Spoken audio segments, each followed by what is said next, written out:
friend. Today's date is 25th November 2021, and today's video topic is array.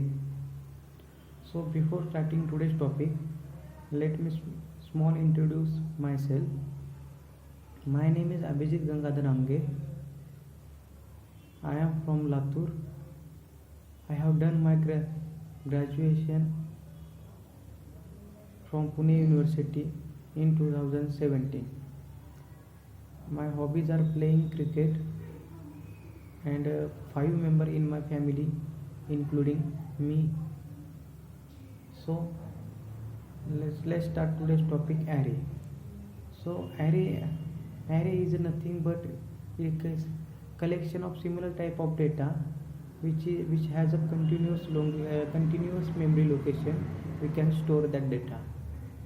Means it is an object which can store the data, and this data which is stored in a continuous memory location. Means when the data is stored in the array, that memory location is stored at a continuous memory locations, and it is a framework, or it is a data structure which can store the data, or primitive data, or of any type of data. But the similar type of data we cannot store non-homogeneous type. Only homogeneous type of data we can store in an array. So array is basically index type and index based. We can store at the 0 index, first element of the array is stored, and at a first index, second element of that array stored. It is a index based array. So there are some advantage and disadvantage of the array. Some advantages are, let's see the advantage of that array is, first it code reusability, or we can use the code reusability by using array, and we can we can sort that array very fastly, sort array, and there are some other advantages. We can say that array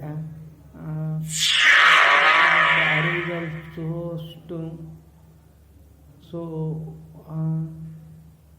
array for retrieve data fastly. We can get data very fastly at that index value. Due to the index value, we can retrieve the data by using array very fastly. And disadvantage is, first is there are some limitation of that array is, we can fix size of the data.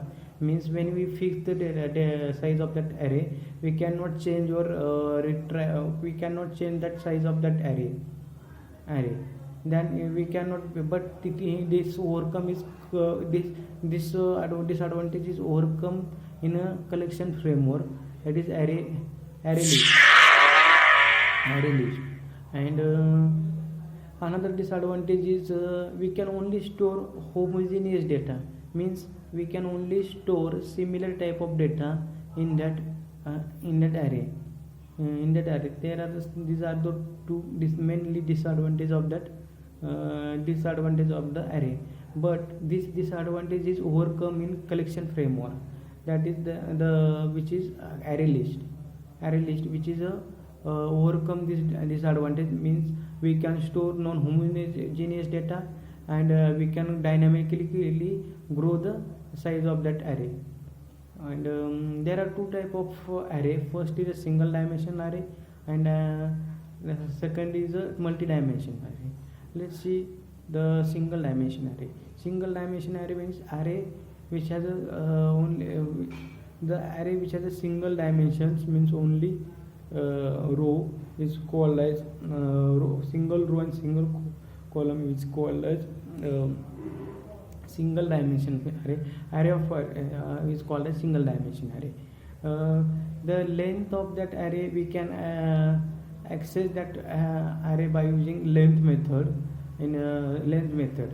So array is an object, and the array class is implement our array class is inherit object class and implements runnable or serialization interface, clonable or serialization interfaces. And this first second type of array is multi-dimensional array.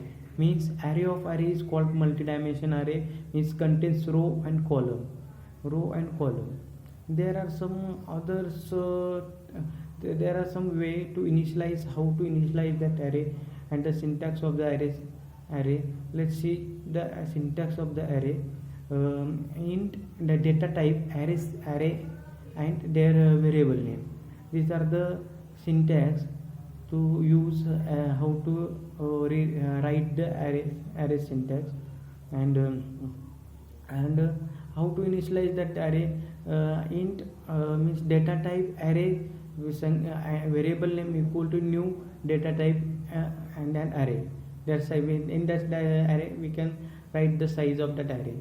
These are the initialization of that array. These are the little bit some information about array. Thank you.